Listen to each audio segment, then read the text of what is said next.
समय के चलते क्या बदलाव देखा जा रहा है और गांव से जुड़ी हुई एक कविता आप लोगों के समक्ष प्रस्तुत करता हूं, जिसका शीर्षक है मेरा गांव अब उदास रहता है।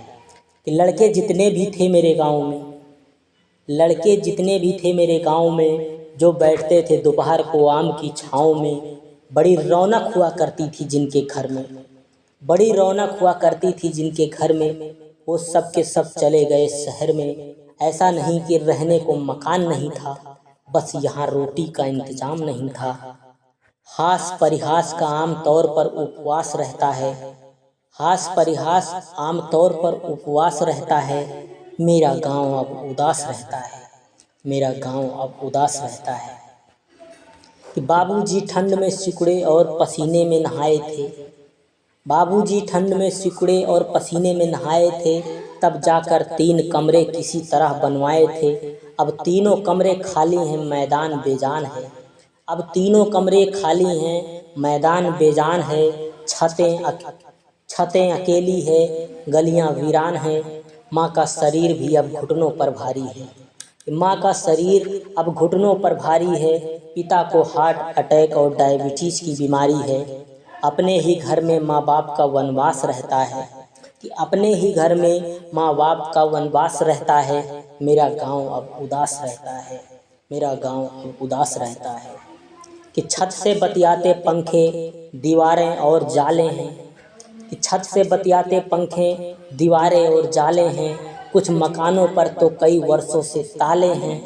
बेटियों को ब्याह दिया, बेटियों को ब्याह दिया गया, ससुराल चली गई। दिवाली की फुलझड़ी होली का गुलाल चली गई। मोहल्ले में जाओ जरा झांको कपाट पर, तो मोहल्ले में जाओ जरा झांको किसी कपाट पर, बैठे मिलेंगे बाबूजी किसी कुर्सी या खाट पर। सावन के झूले उतर गए, भादों भी निराश रहता है, सावन के झूले उतर गए, भादों भी निराश रहता है। मेरा गांव अब उदास रहता है, मेरा गांव अब उदास रहता है।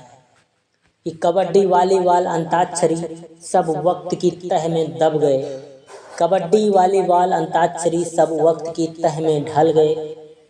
कि कबड्डी वॉलीबॉल अंताक्षरी सब वक्त की तह में दब गए। हमारे गांव के लड़के कमाने अहमदाबाद जब गए।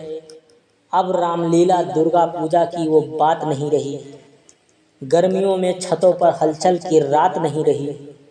कि अब रामलीला दुर्गा पूजा की वो बात नहीं रही, गर्मियों में छतों पर हलचल की रात नहीं रही। दालान में बैठे बुजुर्ग भी स्वर्ग सिधार गए, दालान में बैठे बुजुर्ग भी स्वर्ग सिधार गए। जो जीत गए थे मुश्किलों से वो बीमारियों से हार गए।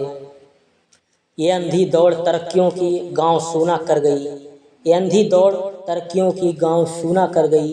खालीपन का घाव अब तो दोगुना कर गई। जाने वाले चले गए वहाँ कोई अनायास रहता है, कि जाने वाले चले गए वहाँ कोई अनायास रहता है। मेरा गांव अब उदास रहता है, मेरा गांव अब उदास रहता है। अंकिता तिवारी जी का ये जो रचना है बहुत ही अच्छा लगा और इसलिए मैंने इसको पढ़ करके आप लोगों के समक्ष व्यक्त किया। कवयित्री अंकिता तिवारी जी की ये कविता, कवयित्री अंकिता तिवारी जी की रचित ये कविता बहुत ही अच्छी कविता है, गांव से जुड़ी हुई कविता है और ये हकीकत भी है। तो ये कविता आपको कैसे लगी आप ज़रूर कमेंट करिए, और क्या आपके गांव में भी ऐसा कुछ माहौल है तो आप ज़रूर मुझे बताइए। बहुत बहुत धन्यवाद।